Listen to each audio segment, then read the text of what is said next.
दिल्ली के Rao coaching centre मामले में कार्रवाई लगातार जारी है। जहां एक तरफ पुलिस एक्शन मोड में है, वहीं एमसीडी ने भी कोचिंग संस्थानों पर नकेल कसनी शुरू कर दी है।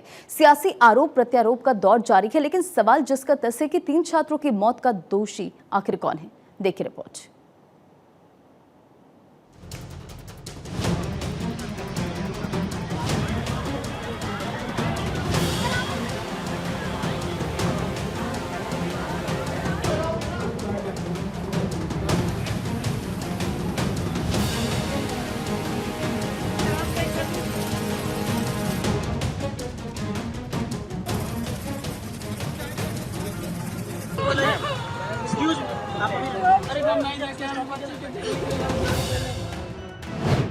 मौत पर बवाल, सियासी संग्राम, मौत की फैक्ट्री। देश की राजधानी दिल्ली का राजेंद्र नगर अब दिल्ली की चमचमाती तस्वीर पर मौत की कहानी बयां कर रहा है। छात्रों को लीलने वाला राव आईएएस कोचिंग सेंटर पर सवालों की झड़ी लगी है।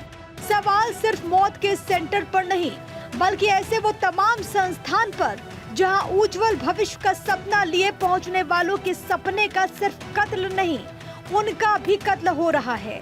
जी हाँ, कत्ल ही कहेंगे, क्योंकि ऐसी घटना हादसा नहीं हो सकती। ये तो मर्डर है, सिस्टम के हाथों होने वाला मर्डर। राजेंद्र नगर के राव आईएएस कोचिंग सेंटर में शनिवार रात हुई घटना के 24 घंटे बाद प्रशासन जागा, एमसीडी जागी, फिर अभियान चलाया कि पता करो कि ऐसी और कितनी फैक्ट्रियां हैं जो छात्रों की जान का सौदा कर बैठी हैं। एमसीडी की तरफ से शनिवार के बाद कई कोचिंग संस्थान पर कार्रवाई की गई, बेसमेंट को सील किया गया। अभी तक प्रशासन की तरफ से दृष्टि आईएएस संस्थान, Bajiram IAS institute, Ravi institute, IAS Gurukul, Chahal academy, IAS Setu, career power, Vidya Guru जैसे संस्थान पर कार्रवाई की गई है। घटना के बाद एमसीडी ने बुलडोजर कार्रवाई भी की। राजेंद्र नगर के कई कोचिंग संस्थानों के अवैध निर्माण को गिराया गया। अगर राव आईएएस कोचिंग संस्थान की बात करें तो घटना के बाद सेंटर को सील किया गया। कोचिंग से जुड़े 5 लोगों को गिरफ्तार किया गया। राव कोचिंग सेंटर की फायर एनओसी रद्द होगी। कोचिंग के बेसमेंट को बंद किया गया। वही घटना के बाद दिल्ली के उपराज्यपाल वीके सक्सेना हादसे वाली जगह पहुंचे, जहां उन्होंने लापरवाही को लेकर दिल्ली सरकार और एमसीडी पर सवाल उठाए। आम आदमी पार्टी ने एलजी आवास के बाहर प्रदर्शन किया। ये एलजी साहब का कल शाम को ट्वीट है, कल दोपहर में ये ट्वीट है। उन्होंने कहा कि पिछले 1 डेकेड से, मतलब 10 से 15 साल से दिल्ली के ड्रेनेज के ऊपर कोई काम नहीं हुआ है। हम तो अभी 6-8 महीने पहले एमसीडी के अंदर आए हैं।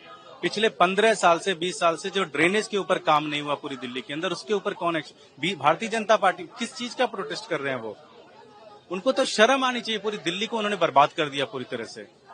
उनको तो शर्म आनी चाहिए पूरी तरह से। हमारी मांग यही है कि जो अधिकारी, सिर्फ छोटे मोटे नहीं, जो बड़े लेवल पे जो अधिकारी थे, उनके खिलाफ आपको बहुत स्ट्रांग एक्शन लेना पड़ेगा।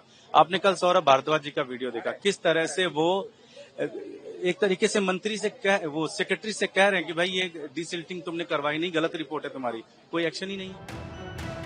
ये मामला संसद के अंदर भी उठा, जहां बांसुरी स्वराज, स्वाति मालीवाल, अखिलेश यादव ने दिल्ली सरकार से जवाब मांगा।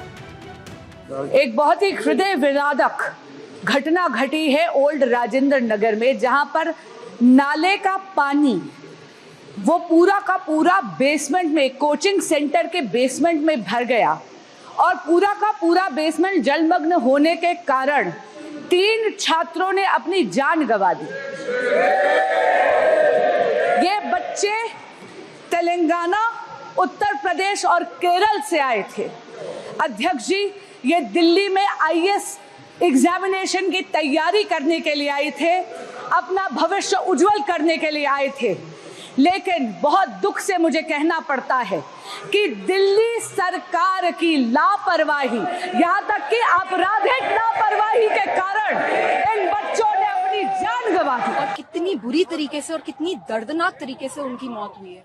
परिवार का रो रो के बुरा हाल है, वो गिड़गिड़ा रहे हैं, वो मदद मांग रहे हैं। और कितनी शर्म की बात है कि अभी तक ना तो दिल्ली सरकार के मंत्री, ना मेयर, ना एमसीडी के कोई बड़े अधिकारी अभी तक उनसे मिलने नहीं आए हैं। मेरी डिमांड है, एफआईआर दर्ज हो गई है मुझे बताया जा रहा है, पर इतनी सख्त एफआईआर होनी चाहिए और इन सबके खिलाफ एफआईआर होनी चाहिए। यूपीएससी के स्टूडेंट जो तैयारी कर रहे थे, आखिरकार प्लानिंग और एनओसीज देने की जिम्मेदारी तो सभी अधिकारियों की है। अध्यक्ष महोदय, जिम्मेदार कौन है, उनके खिलाफ कार्रवाई क्या हो रही है? नंबर एक। दूसरा, ये केवल एक विषय नहीं है इलीगल बिल्डिंग। हम तो यूपी से अध्यक्ष जी देख रहे हैं, जहां इलीगल बिल्डिंग बनती है वहां बुलडोजर चलता है। क्या अध्यक्ष जी सरकार बुलडोजर चलाएगी कि नहीं चलाएगी?